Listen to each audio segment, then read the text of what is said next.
One of my gifts of telling people about themselves is being able to see that you are not walking in the light that you need to be walking in. For example, if you're saying you want to be an artist and you work at a donut shop, there's a confliction there.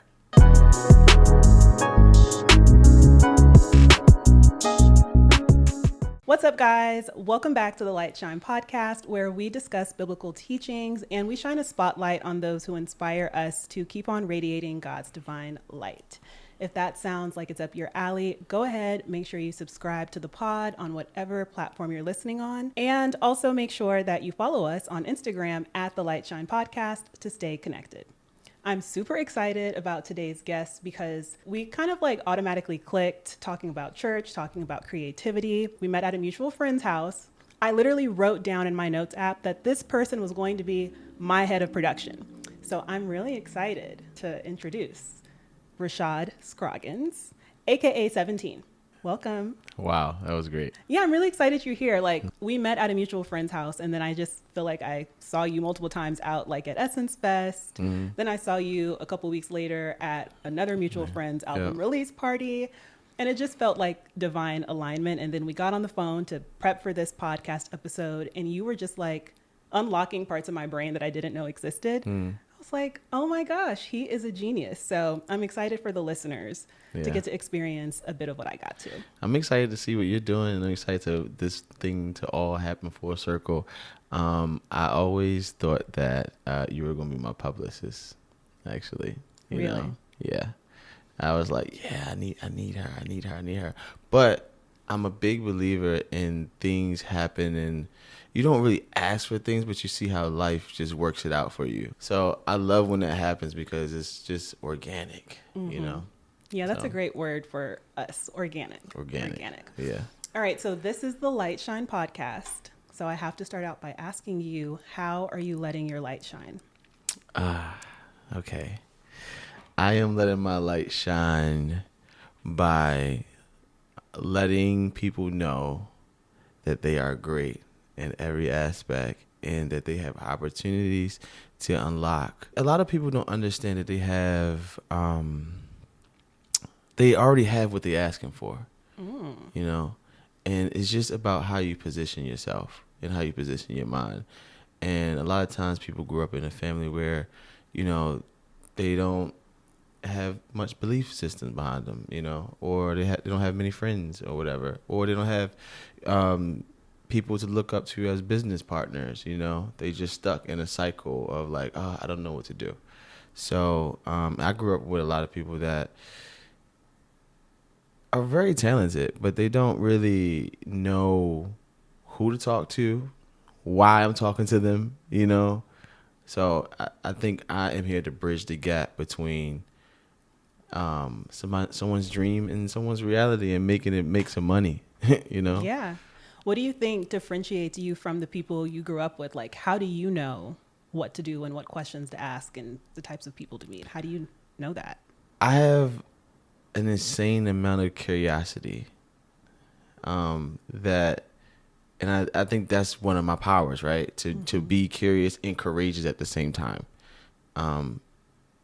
There has been instances in my life where no one wanted to answer the question that I had. You know, no one wanted to give me the money to start the business. You know, no one told me in my artistry how to make money. But people always oh, that's not gonna work. Oh, you need money. Oh, you need, you need some money for some wardrobe. What are you gonna do? Marketing. It's just so much red tape everywhere that it's no. I think I can figure this out. You know, and that I think comes from not figuring it out and failing, and trying. You know, a lot of people don't try. You know. Tell us about some of those things that you tried and failed at. Well,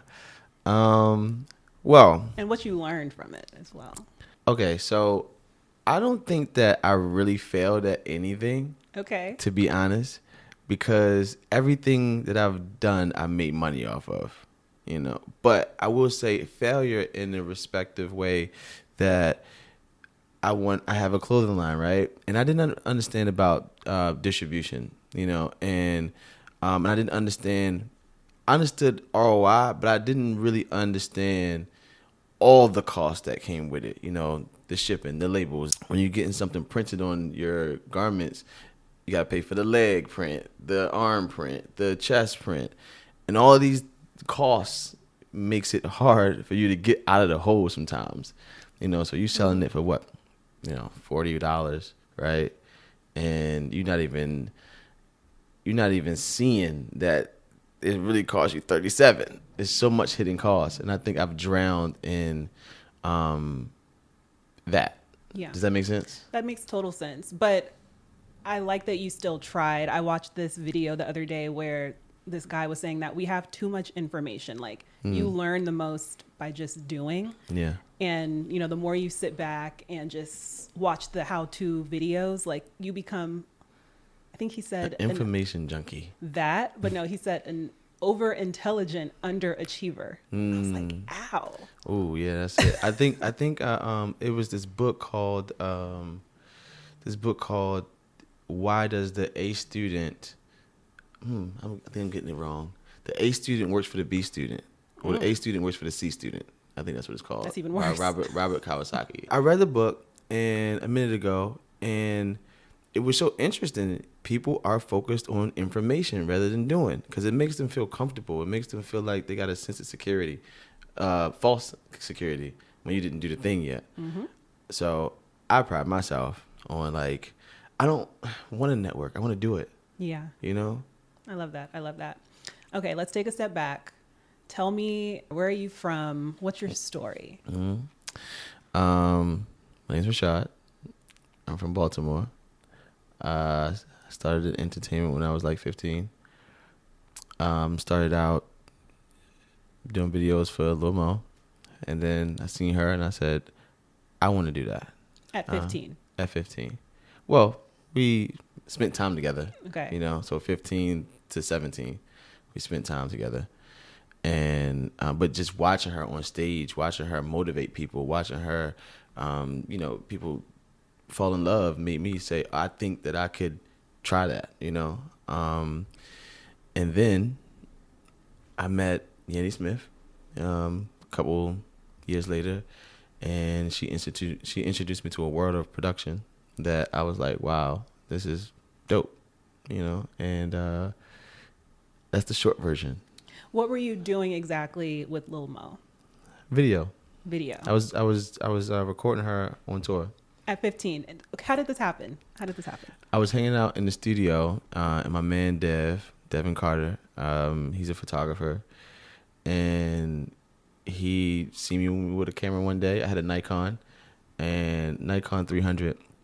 This camera didn't even record, and I said I'd do videos. I don't know why, but he said, "Yo, you know how to do videos?" I said, "Yeah, I know how to do it." And I said yes. And by me saying yes, opened up a world of opportunity. I didn't know what I was saying yes to. Mm-hmm. So that's what I'm getting at. But I said it. And then it's like, oh yeah, Lil Mo, I work for her. Let's do it. There was a studio that I met these guys at, you know, and I'm just wandering around in the streets. Now, mind you, I would not recommend kids to grow up this way. Do you understand? Like, yeah. I think this is all divine intervention, right? Mm-hmm. Because anything could have happened to me in Baltimore streets. Like, seriously, like me being 30 is a true testament to saying, wow. Because a lot of my friends are locked up, gone, or probably working for Amazon or something like that, which is not bad. But, yeah, that's good. You know, better than dead or locked up. Yeah, but, you know, it's like they don't leave their zip codes, you know? Right. So, yeah, I met her photographer at a studio. I didn't know that was her photographer at the time. And I didn't know that was going to be my best friend to this day. The photographer that you met? Yeah. Wow. Yeah. What did you learn in that season? I mean, you were so young. So did you understand how huge this opportunity was at the time? No. No, I didn't. Only in hindsight. I didn't think it was huge at the time, but I did think that it was an opportunity to get somewhere. right? I used to listen to the radio, and the Disney auditions used to come on the radio. Like, come down here, let's audition, let's do this. And my mom took me one time, and they was charging like, just for the makeup on set was like $200, $300, $400. You had know to what pay I'm to saying? get your makeup You had done to to pay to get audition? you had to pay to get the makeup. You had to pay for the pictures. You had to pay for the resume. You had to every little piece. I think that the charge was like, I don't know, like $4,000 to audition. Crazy. But we didn't do it. But it still sparked something in me. Like, I remember going up and auditioning and being like, "Yo, I could." This is a little kid from Baltimore. Like, nobody, my family is not in entertainment. They don't know nothing about it. So I then said, "Well, maybe being around this music, being around all of these people, I might can have a shot at something. I don't know what it is. And that's what happened. I didn't think that it was big, though. I thought it was just something to get me from point A to point B. I didn't even know who Little Mo was. So you've been open about serving time as a teen. Tell us about what happened. So when I was younger, I was scamming real bad, real bad. And here's the thing, right? I'm going to say this. All right. So I was going on tour with Lil Mo, right? And Lil Mo wasn't paying us, right? But we got the exposure. And I still felt like it was equally cool because I haven't been to, Connecticut. We'll go to like 4 different cities in 1 week, and I never seen that before, and we were staying there for like 30 minutes, it was cool. But I needed to make money, right? Yeah. So one of my guys was like, "Yo, you already in? Let's do this thing." And it was just as easy as swiping the card, right? But what I was doing was trying to chase a lifestyle, I knew it wasn't right. I didn't need the money. Like, I was a kid. Yeah. Like, I could have just went on the road, ate some snacks, and soaked up all of the information and just chilled out. I didn't have bills like Right. like You were trying to emulate what you were seeing. Yeah, I wanted to, like, when I was hustling, I got a Suburban. Now I'm creating. Now I'm putting myself in debt. Now I'm creating bills. That is crazy. Now it costs $100 and some to fill this up. So we got to keep scamming. Okay. But that graduated. I did it for a long time and didn't get caught. And then we did U.S. counterfeit. What is that? Counterfeit? Hundreds, fake hundreds. Oh, okay. And I remember, like, I remember, like, me going, like, yeah, it's graduation day. Like, yeah, we want something different. Like, but the crazy part is, it's like, you ask yourself, when is enough? Right. Because we definitely had some scares along the way. But my best friend was with me at the time. Not the Devin, not the photographer. My best friend from childhood was with me at the time. And where I got pulled out of Walmart because we had the hundreds and the Secret Service came. And it was luxury, it was pretty interesting. Yeah. What do you mean? It What was like luxury? all Suburbans, Oh. and they just walked me out and said, "Get in the car." I've seen worse, Okay. but the crazy part is I haven't had any crazy run-ins, with the police, but they did 4 months in jail and then 4 months on house arrest for the fake hundreds. But I felt like I had to do that simultaneously while I was on tour because they going out here, they doing this, they doing that. I'm trying to keep up. Right. So Mo, they didn't know nothing about this, Yeah. But I'm trying to. I go on tour for 1 week. The next week I'm trying to hustle back and like, yo, listen, I'm back. I'm fresh, right? You know? Yeah. Yeah. So after you did your time, your 4 months in, and then your 4 months of house arrest, after that moment, were you like, okay, I have to turn my life around and do something different here? No. I did that moment when I had my daughter at 18. Okay. When I got out, I had my daughter. I said that I would never do nothing illegal in my life again. You know, and I think that God has made me way too talented and has blessed me with a great family. And I'm out here doing dumb stuff, you know, for no reason. Only because you are who you hang with, right? Absolutely. You know, you kind of absorb what's around you, and you don't really understand that so many opportunities should never be broke. You've mentioned 17 a couple times. Mm-hmm. It's your nickname. You have the chain on. Mm-hmm. Tell us the significance of that. Lil Mo gave me the name. And she knew that I wanted to be an artist. And I was over her house all the time. And on my 17th birthday, I was over there. And people didn't even know how young I really was. So they didn't know that a 15-year-old child was on the tour with them this whole time. Nope. 16, So I 15. was having birthdays after birthdays. It didn't really say anything, to be honest. And I carried myself like I was like, you know, and two, nobody's checking on me either. So it's like we assume that he's, you know.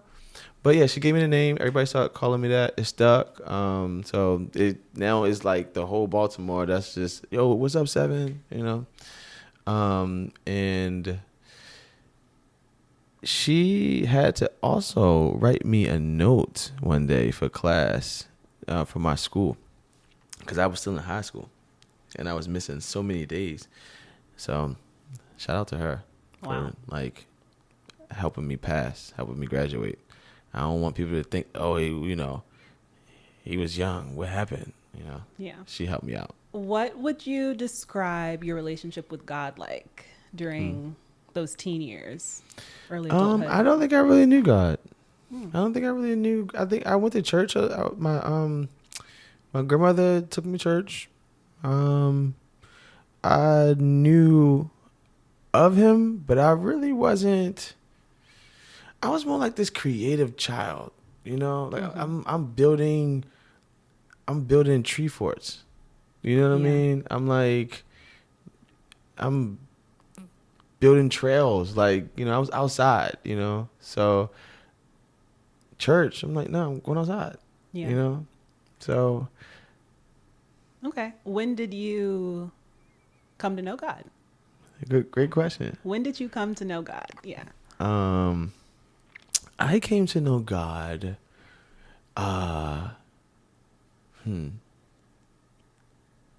like the first experience where you were like, oh, this is real. He's real. Honestly, I think I came to know God when I was going through my my court case. When I went to jail, and my dad has said that because I was so scared. I had FOMO, you know. I was scared of missing out. I didn't care about what I did wrong. I was more concerned about getting locked up and being away from everything. I didn't. I was like, but I'm not gonna be able to go to this. I'm not gonna be able to go to that. You weren't sitting there in the cell thinking about the consequences of your actions. I was not. But I went in, came out. While I was in, I'm like, oh my goodness, like I don't know how I'm gonna get through this. But I do remember it being a time where I felt like he just said it was gonna be okay. And I felt like this is not punishment, but something. I'm going to rebuild you in a different way, you know? So when I got out, literally everything was the same, right? And I say that because a lot of people right now believe that they're missing out on something, and they're not. Everything is just going to be a rendition of the next thing. If you don't chill and get your life right for however many months it takes, When you get back out, everything is going to be the same. And how do I tie that into God? I just think that a lot of times, again, people are doing things on their own will, on their own, Of course, yeah. And I had this encounter where I was like, I need help. And the belief wasn't there. And then it happened I didn't have no control. I was facing 20 years, Wow. So I was like, oh, wow, he has me here for something. And then my daughter came, and that's definitely a godly experience when you are involved in a child and you being able to have, something that's just like so precious to your life, Yeah. An extension of you. Yeah. Yeah. So. Okay. So fast forward a little bit. You worked with Little Mo. You mentioned that you also worked with Yandy. How did that come about? How did I meet Yandy? I met Yandy because Yandy slid in Little Mo's DM on Twitter long time ago, and I seen a number. I called Yandy. I wanted to be an artist, and I knew Yandy was a manager. You had access to Mo's Account. Twitter. Okay. Yes, because I was handling her social at the time. I was just starting to, so I was going to handle the social. I was going to handle, recording on tour, and I was about to start doing like the stage lighting and direction and stuff like that. Like I was getting into it, but like I said in the back of my head though, like I was going to make it and do something else. I was going to say I'm going to call Yandy. I knew she managed Jim Jones at the time. I need a manager, but I wrote this book. It's called Systems, and in this book I talked about how you meet someone and then it takes a different turn, right?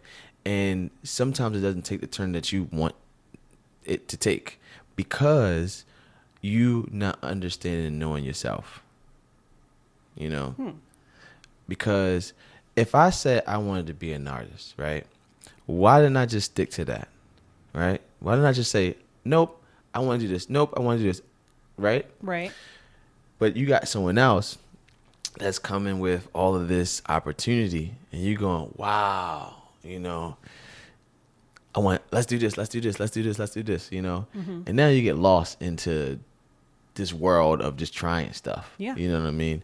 Or you get lost into a world of somebody asking you, can you do this for me? And you feel obligated to do it, Yeah. because of what you feel like they have something that you, I would say idolize. Yeah. You idolize it. Yeah. Yeah. I saw a video, Teray Roberts, PT, he was saying that yes is expensive Yes. because you give out so many yeses to so many things or people, and then by the time that the thing that comes around that you actually want to do, you don't have any more yeses to give out. And you burnt out. Yeah. You burnt out. You tired. You're like, bro, we did X, Y, Z for how many years? And now, to be honest with you, you can give out so many yeses that your brand can be that. Your brand gets diluted. Yeah. Yeah. And they don't even know what to call you no more, So, but the trick to that though, if you are in that position right now, the trick to that is definitely prayer first, but you have to really understand that you control your life and you control the outcome. You control how much money you make. You control how people look at you. You literally get a blank slate every day you wake up. And if you carry that old stuff with you, you're not going to move on, Yeah. You really can rebrand yourself at this moment right now and say, I'm going to do this, this, this, this, this. And unfortunately, it's like people have money and belief tethered, and it shouldn't be. What does that mean?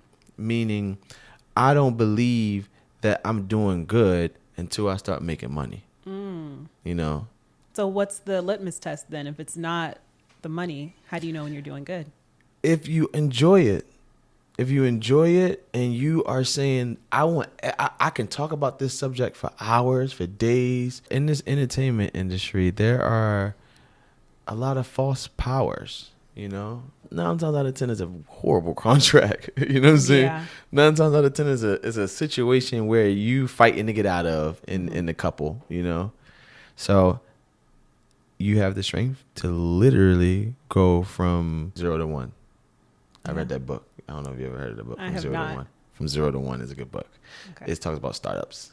It's really good with just changing how you think.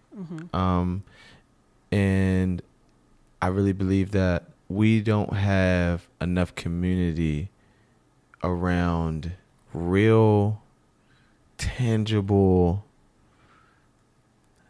business. We got like a lot of ideas. Like, yo, we should start this. Yo, we should do this. Oh man, yeah. It's not like we got theory parties. Ooh, that's good. Theory parties is crazy.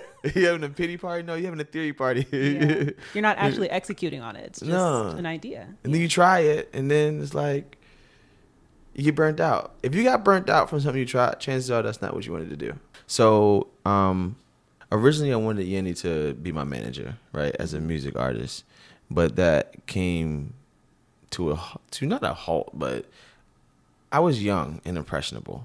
And I started, I did videos for her, but I also watched the kids. I also made sure she, got to certain things on time. I was an executive assistant, as you will, Yeah.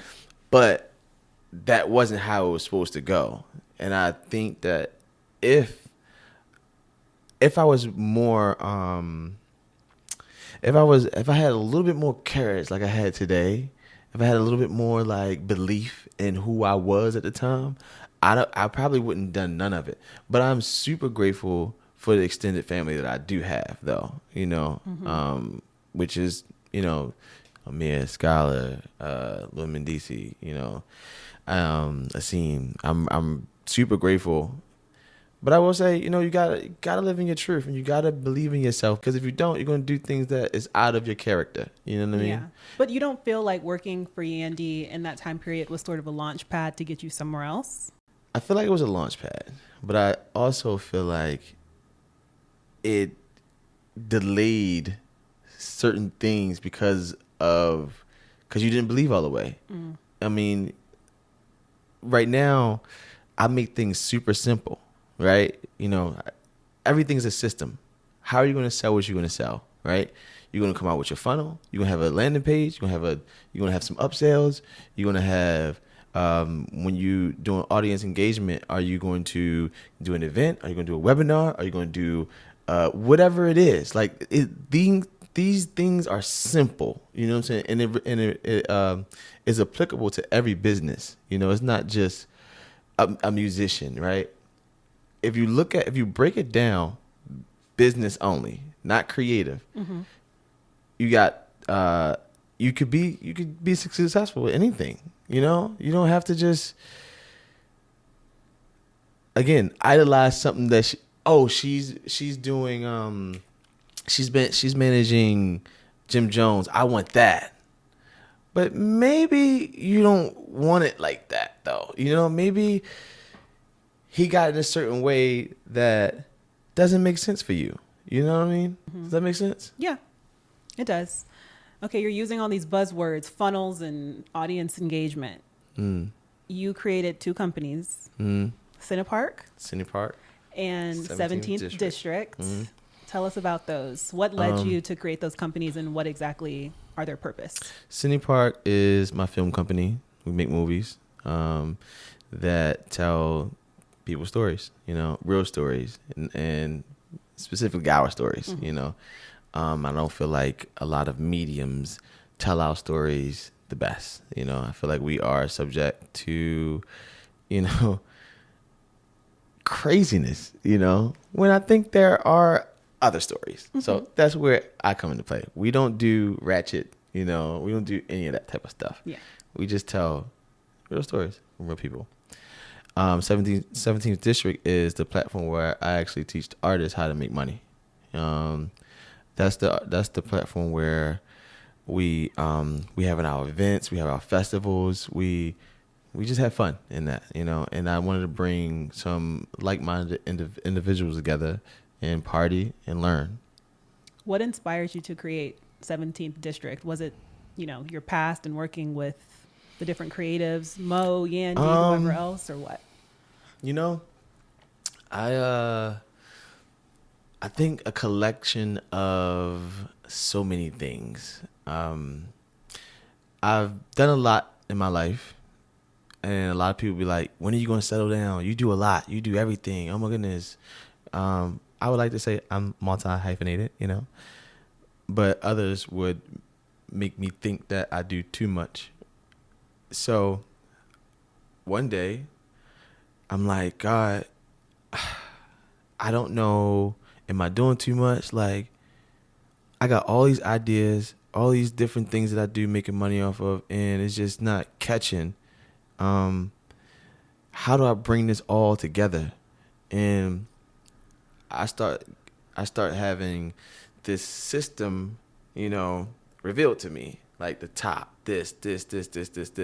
You don't have to just do one thing, right? Like, just say if you get your podcast, right? Under that, that could be a podcast, education, a place where you take young women to see the world. There's so many derivatives that you can have from what you do. That you need legs. But yeah, so I started that because I seen a need for someone to create a space to have fun, but also learn, and also someone that's real, and not somebody that's motivated by fame. And also, I started hanging out with, coming to Hollywood, you get around all these people, and a lot of these actors and artists, they don't even know how they got there, or they might have got there off of a favor, or they might have did something that they can't even speak of. So when you ask them for a favor, or you ask them, can you help me get to where I'm trying to get to? You do this thing already. They're going to tell you keep trying, Yeah. do your thing. I've been to forums where you sit and you sit for 30 minutes to an hour and you didn't learn nothing. You just took a bunch of notes. When you get back home, you'd be like, the motivation is key. What's that mean? How did that help you get to the next level? Yeah. You like, it was so many good sayings.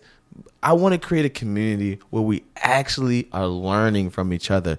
We actually are saying, I tried this, try that, not send a cookie to your agent and hope they call you back. You know what I mean? Yeah. How do you make actual money? You know what I mean? Be a part of a community who's telling you real information, who you can ask, like, yo, how do I get here? How do I get to the screen? How do I get money on this? Or how do I get in this room? Whatever it is, it's just not fake. It's not phony. What does community look like in 17th District? Like, how do people sign up? And then once they sign up, what does it look like for them? Go to the website, 17th District, sign up. .com. Yeah. And is that a 17th or spelled out 17? 17. 17 th district.com. Yeah.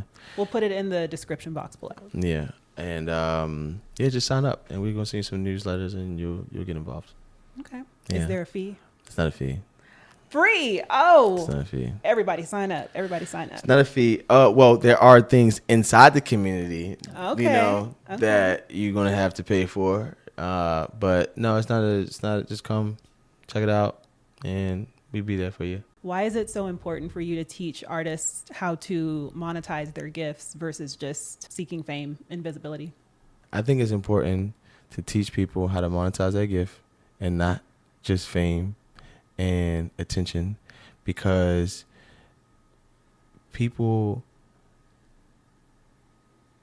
there's a lot of mental health going on, and it's sad. It's no substance when you just have visibility and likes. You can't take care of your kids. You are broke. You posting all day. You're very consistent in that, but you go home and you can't have a home. You know, The home is in foreclosure. you're right. You asking people for help, you know, along Yeah. the way. And I think that if you're able to get attention, likes, then you can make money. You know, if you can make $1, you can make $1 million. You know, and I think that's just important for Yeah. you to not do dumb stuff. You know, and go down a road that so many of people are going down, but nobody's saying, hey, y'all, look, I've been posting for 30, 48 days. I ain't got Yeah. How y'all doing? Yeah. You know, nobody's saying that. Everybody's saying, no, stay consistent. You'll get it, you know? Yeah, that's one of the things I really appreciated from my conversation with you, which goes back to, you need community to bounce these ideas off of and get wisdom and insight from. Like when we were talking about this podcast, you were like, you need to think about, I forgot how you worded it, but basically you told me to start a Patreon and you told me some other stuff that I have in my notes. But it's like, I'd never thought about that. I thought the only way to make money from this podcast was either to get a podcast deal with like an iHeart or a Black Effect, or to get a check from YouTube. Yeah. It had never occurred to me that, oh, you can start, something direct to consumer and do a Patreon and have levels Yeah. to where they can pay for certain tiers of access to your life. So I think it's so important to understand, again, like I said earlier, structure and systems, right? It's important to have structure because people are looking for you. You know, like they're talking, like I think it's Joseph in the Bible, I think, where he goes into a town that nobody knows him. And he's lifted up, you know? And a lot of times we have this imposter syndrome. A lot of times we have this like, I'm not at this place, so I can't do this or I can't do that. But to be honest, you got, let's say you have 3 core elements to your business. You have engagement, you got sales, and you have retention, you know? So at the top of that is engagement, right? What are you going to do for your people, basically? Not what are your people going to do for you? And I think that is how a lot of people got the game messed up, because they think they're going to start this podcast. They think they're going to sell these hoodies or a clothing line or, be an artist or start a tech company and think that, buy my thing because I have the best, when it's the other way around. It's how can I help this person? What am I solving? And can I retain them long enough for them to get through whatever they're going through? That's the whole journey. So whatever you do, whether it's this podcast, whether it's a clothing line, whether it's a cosmetic, how are you going to get people from point A to point B with their problem? How are you going to solve it? Yeah, that's another one of the things you told me. You told me to find my audience. Like, who am I doing this for? And I had never really thought about that. It was super broad, but I guess you have to hone in on finding your audience to really know what you're doing and why you're doing it and for who. Yeah. Even with music, I think a lot of people just want to be cool, when it's so much more than that. Like every artist has an identity to something. They have it's called an avatar, They are speaking to this community, this specific person, this. So many people wonder why does this artist sound the same all the time? Or why does this actor do this type of thing or whatever? It's because they know who they speaking to. Although you might not agree with it. You think they should switch it up. But this is how you make money, being consistent in your brand. You have said to me that one of your gifts is telling people about themselves. What do you mean by that? One of my gifts of telling people about themselves is being able to see that you are not walking in the light that you need to be walking in. For example, if you're saying you want to be an artist and you work at a donut shop, there's a confliction there, If you saying that you want to, I don't know, be an actor and you still at the bar, you got about 2 years to figure that out, because while you racking up all these checks while at your job, you you could be making your film. You know, a lot of people will say, "Oh, I just want to act. I don't want to worry about this, or I don't want to worry about that." And another side of the business could be, podcast. I don't want to worry about this. I just want to worry about that. But the beauty is, you have to put. They say put 10,000 hours in, but I want to change that. You know, you got to put time in to understand what to tell the people that you want to do stuff for you. You know, you're not gonna be able to direct nobody for real, if you don't put the time in, you know, and to do this from the ground up. You know what I mean? Let's take a step back, right? And let's understand that, where did you get your practice from? You know, how do you sharpen your iron? How do you sharpen your knife, right? Do you do acting school? From podcasts, do you listen to other people? Do you surround yourself with, do you have a podcast network group? Do you go to conventions? Do you know different softwares? Do you, what is it like? You know what I mean? This is your community now. Be involved in it, whatever you're going to do. Because along the way, there's going to be someone that says, use this program. All you got to do is push a button. And then it saves your whole situation. You know what I mean? Yeah. But because you don't want to learn the camera, you create more work for your staff, you know? Or yourself. You know? And so I think that is really, really, really, really important for me to tell people about themselves and tell my own self about my own self as well. You know, when I'm procrastinating, you know, or I'm not getting something done, or I know I need to meet this person, but I'm like, I'm not going, because I am famous for not showing up. Like, I'm not going. You're there. flaky. You know, I'm not flaky. I just won't go.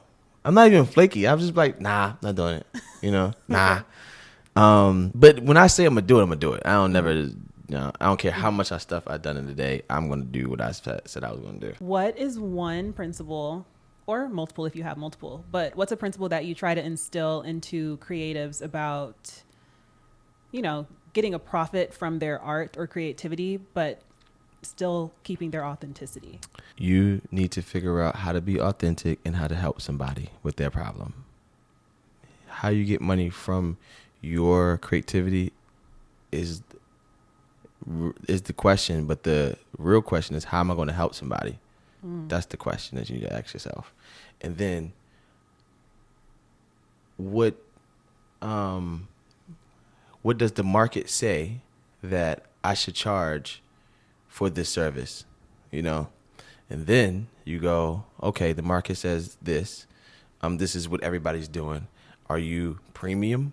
Are you regular? Like, what do you want to do? Like, let's just figure out where you want to put your energy into. What are you most passionate about? Some people are passionate about, you know, coming from poverty. You know, they only want to speak to them type of people, you know, which is cool. And then some other people want to only speak to, you know how y'all girls be making these different organizations, the pretty girl organization. I mean, You know, so you just speak to your audience, your avatar, the exact person. If you don't know who this is, take a piece of paper and start writing down a list of attributes of, where did this person go out to eat? You know, what did this person like to listen to?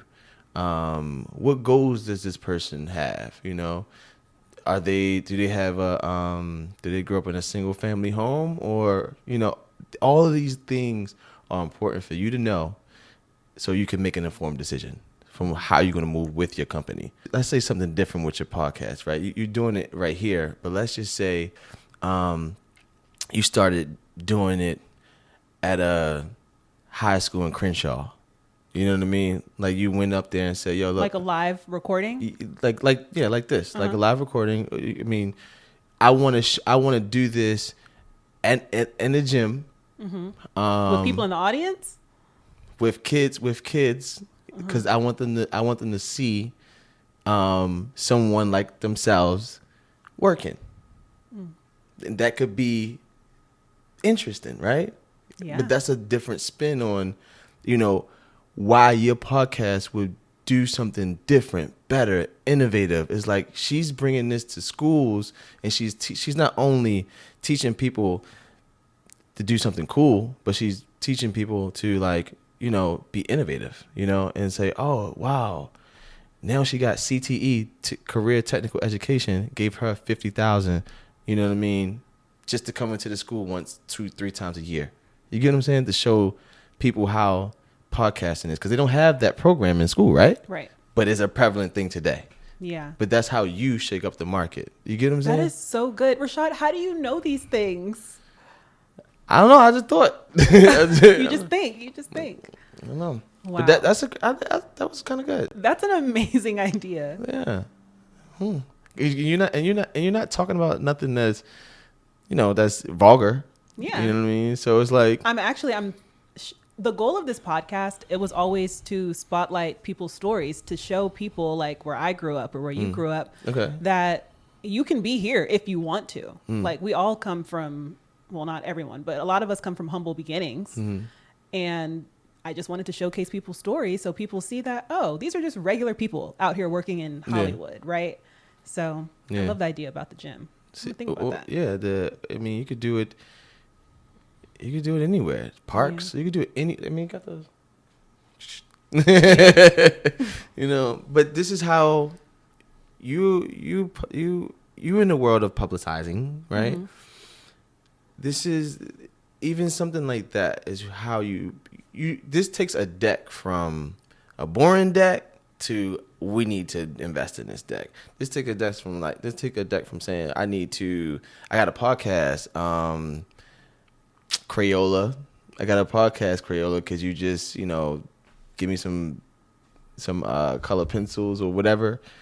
No, you got the kids now. You get what I'm trying to say? Yeah. You in the school. Now it's like, okay, Crayola got the whole everything. It's sponsored by Crayola. Yeah, you know what I mean? Yeah. You get what I'm saying? Yeah. So I think that's how you leverage and start to make money with your craft. Yeah. You know, you start to figure out, who am I talking to? Yeah. A lot of people are just talking to themselves. So that's another problem. I also think, and maybe this is me just speaking from my own experience, but, like, I don't always give myself time to think about stuff like this because I'm so busy doing, like, oh, I got to set up for the podcast. Oh, I got to do the pre-interview. Oh, I got to think about who I want next. Oh, I got to do the of this, that I need to prioritize taking a step back and just spending a weekend thinking creatively. Like, where do I want this to go?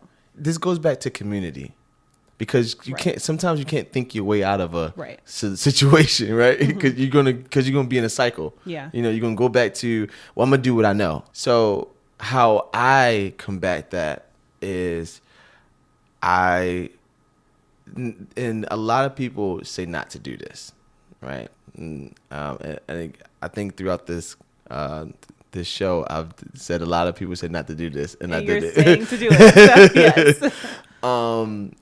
People say not to tell anybody what you got going on, your goals. Right. You know, keep it to yourself or whatever. And I think that is to a certain extent.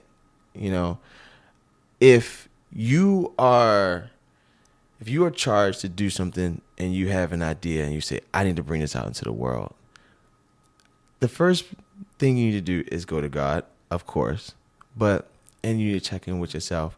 But at some point, you're going to have to build the courage to talk to somebody that you trust, to say, how can I take, and this is key.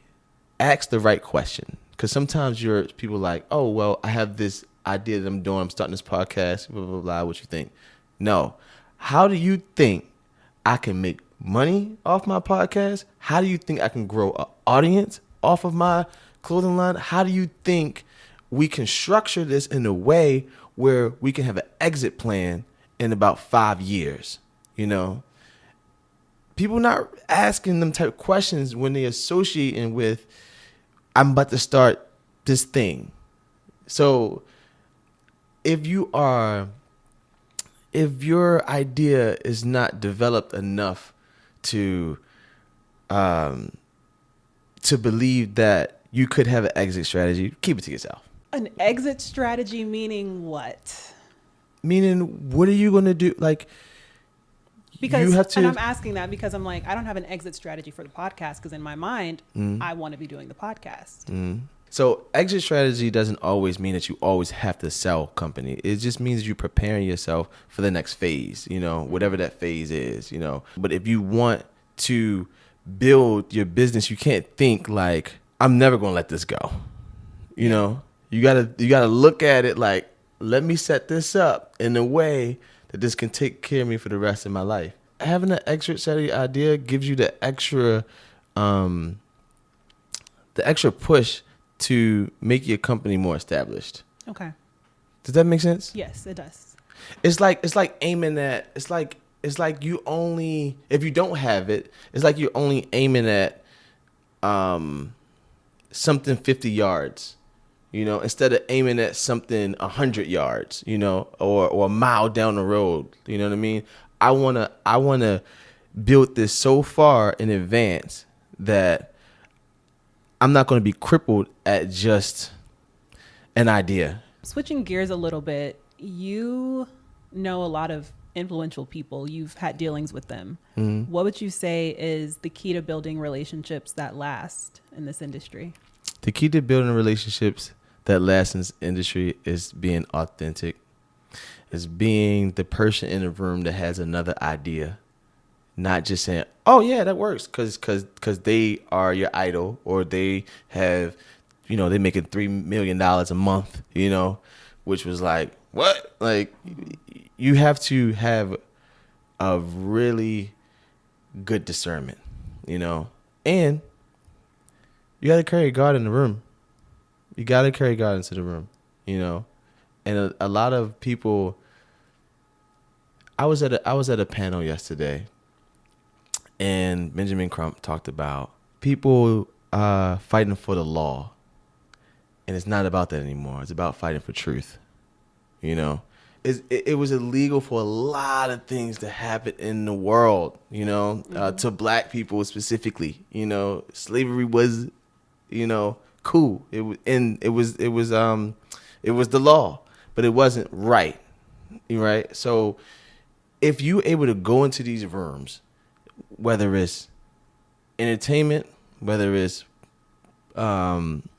education, go into the room with the truth. Whatever your truth is. You don't have to be always... Nah, not your truth. The truth. The truth. Yeah. The truth. Everybody got a truth. You're right. There's one truth. But... The truth. Well, I'm talking about the Lord. I'm talking about okay, being true to that. Okay, yeah. Because I was going to say... This also has something to do with being courageous.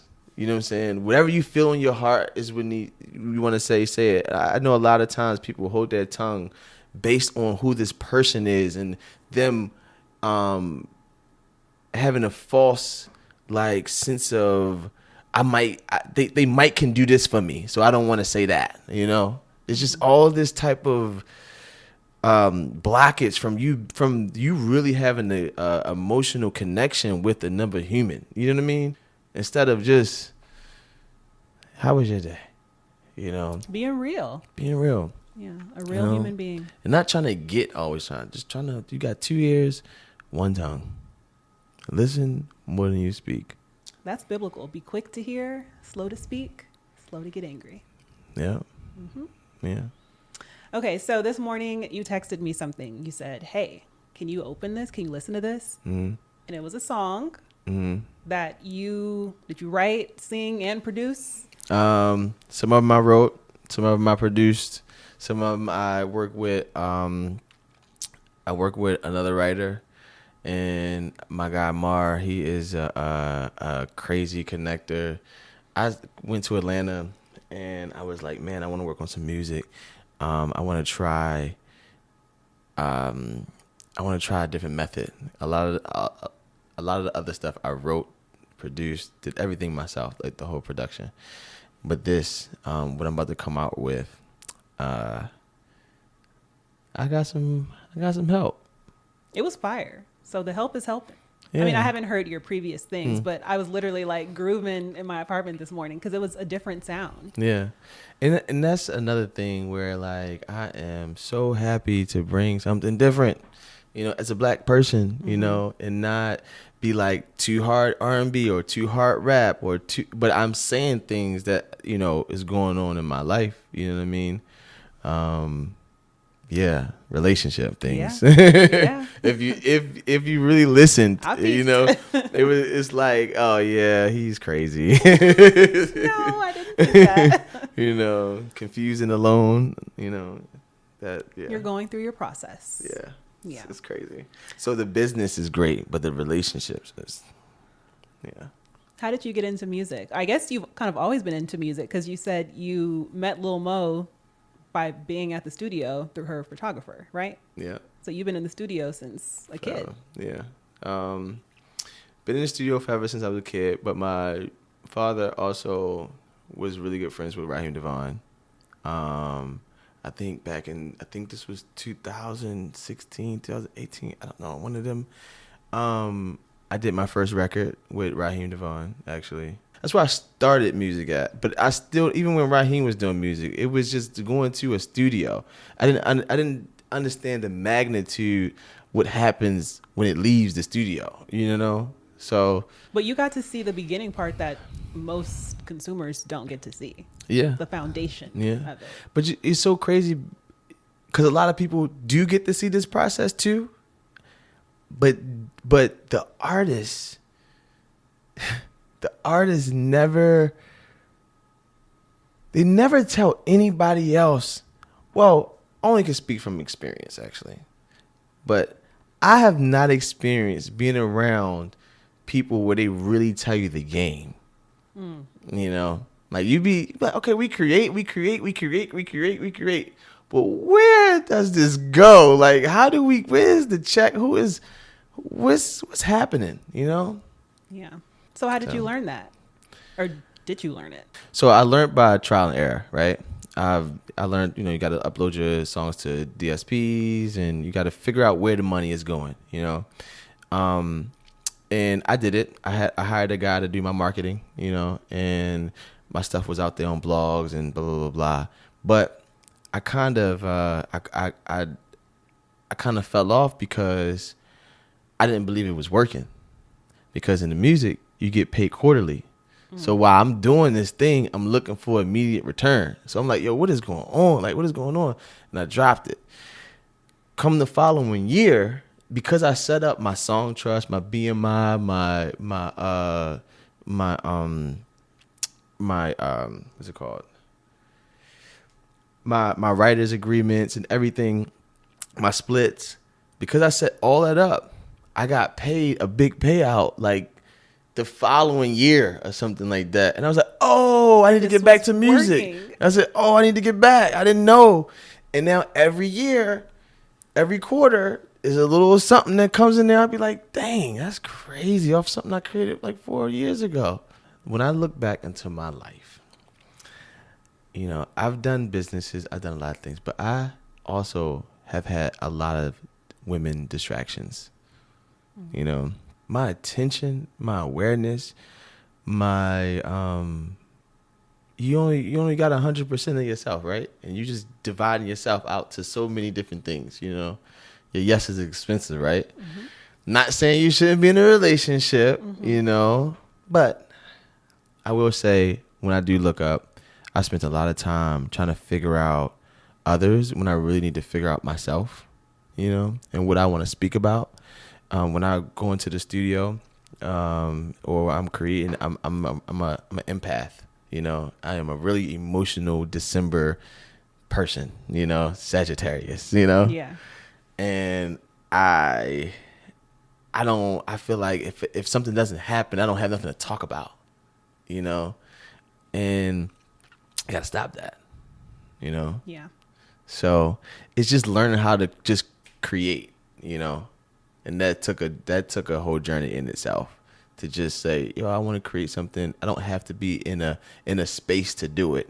You know what I mean? Mm-hmm. So that's the creative process of it. But the other thing that's why I created new music. But the old music, it's still an IP, and you still got to work it. You know, you can't think IP that. means intellectual property. Yeah. Yeah.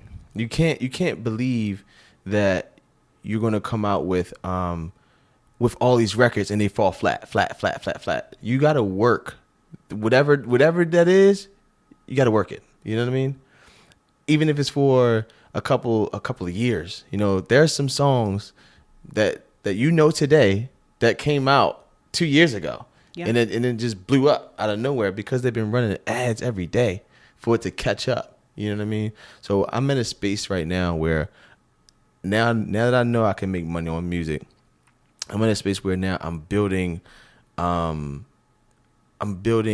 anticipation. I'm building a catalog. I'm building a world of believers, you know.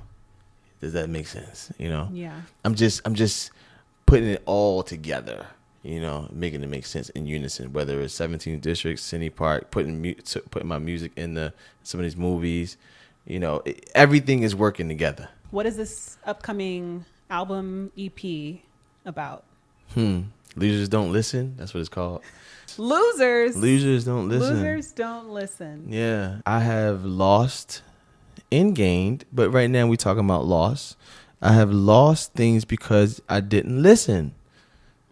You know, a relationship, you know, money, credit, you know, I've lost because Time, probably. time, you know, because you just don't listen. I was on the phone with I'm directing an award show, and she was telling me how I can be more efficient in my editing. She knows nothing about editing though, but she was trying to tell me how I can go faster. Like, well, why don't you just this is, and I'm sitting here going back and forth with her like no, you can't do it like this because you gotta do like this because you did. When I got off this was probably like 5-7 minutes or whatever. But when I got off the phone, I was like, bro, why didn't you just say that might work? Or that is a good idea. You know? You had so much pride. You had so much pride and so much just, you didn't understand the assignment. You know what I mean? And sometimes it's just listening. It's not you responding. You can mess up a deal just by you not listening to a person's idea. You know? You can mess up a relationship by you literally missing little steps. It's not the big things. It's not the, you know, coming in with flowers and, you know, and buy you this, dinners, blah, blah, blah. Losers because they don't listen. That's deep. That's deep. Yeah. So we've talked about a lot, but how would you describe who Rashad is? Not what Rashad does, because we know you direct, you do music, you help people monetize their brands, but who is Rashad? Rashad is a person who is still figuring out who Rashad is. You know, Rashad needs to spend time with himself, and figure out what life is about. I know that I know how to do everything that I'm doing well, you know, and God has gifted me with the ability to do anything I think well, you know, whether it's picking up today and learning code, you know, I'm gonna do it, you know, whether it's, you know, getting a job at somebody like my guy that got a transportation company and I'm just jumping in, helping him out, and then we're making some money, right? And don't know nothing about this situation. I'm just whatever. I'm still figuring out on a personal level why, you know? And I think that God has me in a constant search because if I find it, I don't know how motivated I would be. Okay. That's some good self-reflection. Yeah, I don't know. Last question. Where have you seen God's hand the most in your story? I've seen God's hand the most on relationships in my life.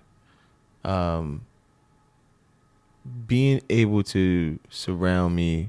God said He's gonna send you a man, right? He also send you women too. But He didn't make any promises. Yeah, But, he didn't make any promises. You know, well, meaning there are some strong women in my life.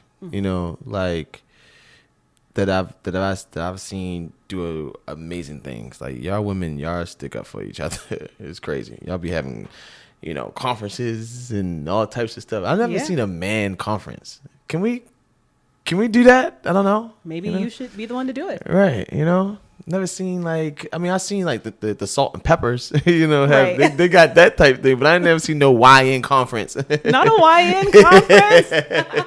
You know, better YN conference.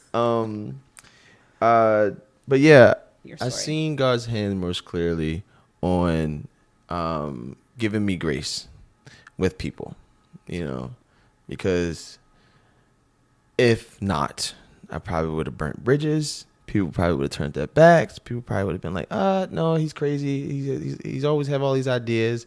Like, we don't know how to settle that. But people in my circle has given me grace, has given me time after time after time after time after time. Just, you know, he'll figure it out. And I think that's where God has even, so Yandy has been a really interesting person in my story, because every time I have an idea, I would go to her and I would be like, hey, let's start this business, right? Can you post for me, you know? And, you know, she don't usually charge me anything to do it. But I had a clothing line that sold out, you know, we did numbers, you know, in the first day.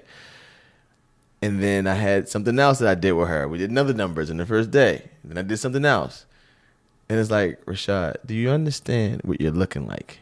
I can't keep promoting everything that you're talking about because it's confusing. Yeah. You know what I mean? What's the brand? Like, what is the brand? You know? And I think it is a true blessing for me to be able to keep falling forward, you know, and not backwards, you know? And I think that's where he has his hand in my life, is my ability to keep falling forward. Thank you so much for coming to Let Your Light Shine with us today. Yeah. Tell the viewers how to find you. Viewers, you can find me at 17 Rashad on Instagram. And yeah, that's pretty much it, honestly. I don't really think you can find me, to be honest with you. I want y'all to find this podcast, and every time y'all look at it, just figure out how y'all letting your own light shine, you know, in your life. And come back here and say, oh, wow, I have a platform that understands that I want to do better, and I want God to seep in every part of my life. And if you're looking for a podcast that has God in it, you have made it to the right place. Amen. Thanks, friend. Yeah.